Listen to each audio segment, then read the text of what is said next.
I'm told that I'm supposed to be frightened, that I should be anxious and nervous, and if not all that and more, I'm supposed to be hesitant about the possibility of a bright future. The cost of almost everything has grown exponentially in just the last few years, and nothing, it seems, is going to change any of that. Food, shelter, clothing, what are considered the essentials, are the main targets. And with unemployment rates in many nations hovering around 30% or more, those items necessary for survival are becoming almost unreachable for many today. A choice in many homes today needs to be made between paying the rent or the mortgage or buying food, fuel, and those bare necessities of everyday life. And nearly every content creator on almost every social media outlet wants you to be aware of these things, because fear of the future sells. Take therefore no thought for the morrow, for the morrow shall take thought for the things of itself.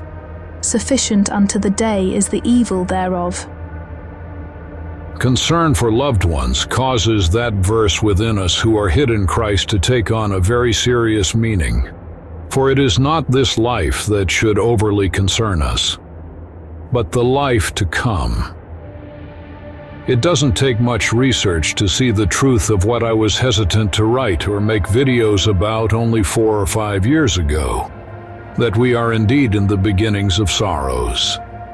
That life as we have known it in the coming days is going to be altered so dramatically that being fearful for many is going to be an everyday occurrence. It's quite easy to offer the truths of salvation to someone, to tell them of a peace even in the worst scenario that passes all understanding. But there is something else that people need sometimes.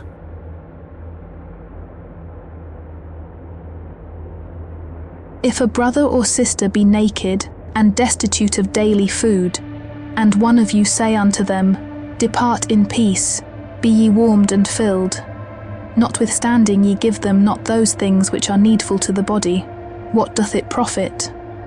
Telling them to go in peace when they are hungry, telling them that there is an eternal joy available to them when they are afraid, trying to explain to them that for us who are hid in Christ, there is no need to fear the future. For we have known for quite some time that these days were approaching, especially when they are afraid, especially when they believe that there's nothing more that they can do but complain about these days.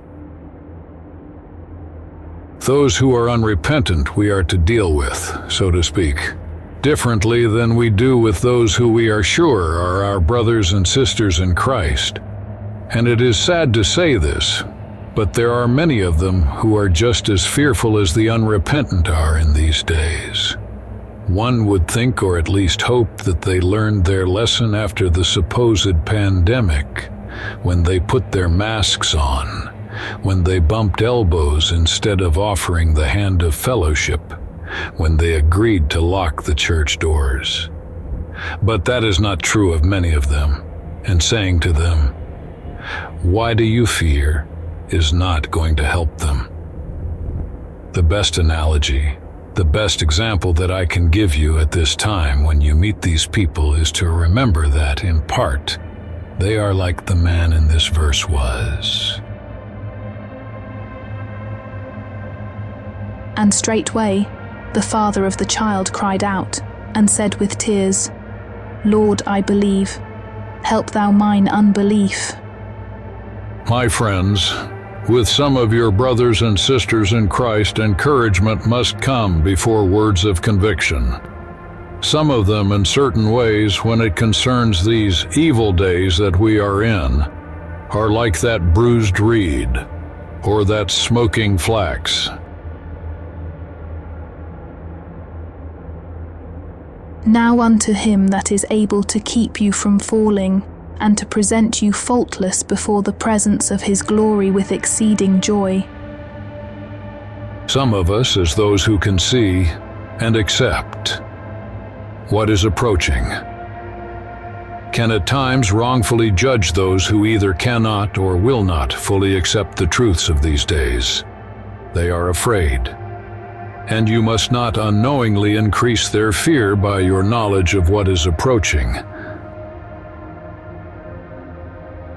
I am a hard man, a thus saith the Lord man of God, and I must admit to myself certain truths, that just because I may not seem as frightened, as fearful as they may be, that does not give me the right to press the truths of these days upon them.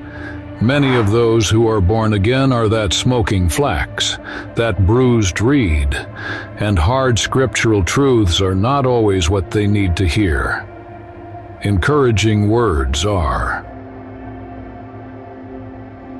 While you consider what has been offered in this short video today, please remember this.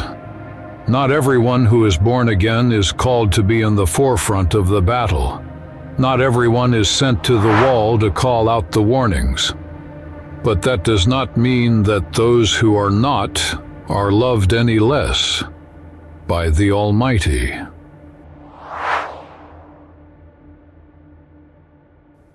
Perhaps they do not need to see everything that you have been blessed to see.